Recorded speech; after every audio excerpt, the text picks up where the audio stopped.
अदाम जो नालो रेसई दमन जतोइया रेस हसन अली खान जतोई जो पुटरा बेटे जतोई जे नाथ में जमीन आ 114 एकड़ जमीन हाणे उहा जमीन 2003 खां पोइ करमला चाढ़ियो उमेर बाप जो ॾाॾो उमेर बाप जो पीउ मुख्तियार ऐं ॿियो हुननि जो हिकिड़ो साथी आहे वाहिद बख्श बुगियो इन्हनि कब्ज़ो कयो आहे। हाणे वाहिद बख्श बुगियो नेब जे केसनि में इनवाल आहे।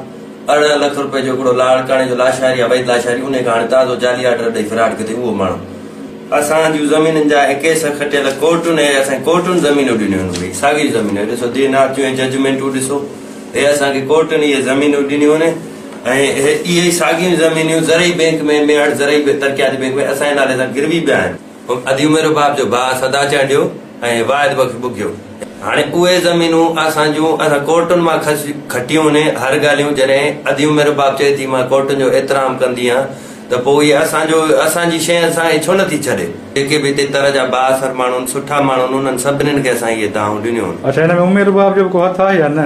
साईं बिल्कुलु उमेर बाप जे भाउ जे कब्ज़े में आहे।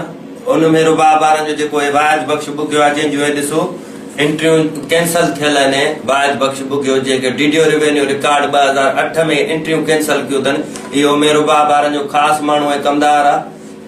बिल्कुलु हुननि जी हिसाबती आहे हिननि में शेयरिंग आहे। ऐं ॿी ॻाल्हि ईअं आहे त उते त असांजूं ज़मीनूं त इलावा थियूं असांजे लियाकत साहब जतोई साहब जे भाइरनि जूं बि आहिनि भला जे असां जिन ते कब्ज़ा कनि पिया त पोइ लियाकत साहब जे भाइरनि जूं बि त गॾियल ज़मीनूं उन्हनि ते छो न पिया कनि। उन मुख्तियार चांडियो उमेर बाप जो पीउ आहे मां बिल्कुलु उन जे ई नालो चां कब्ज़ो ई उन कयो हो।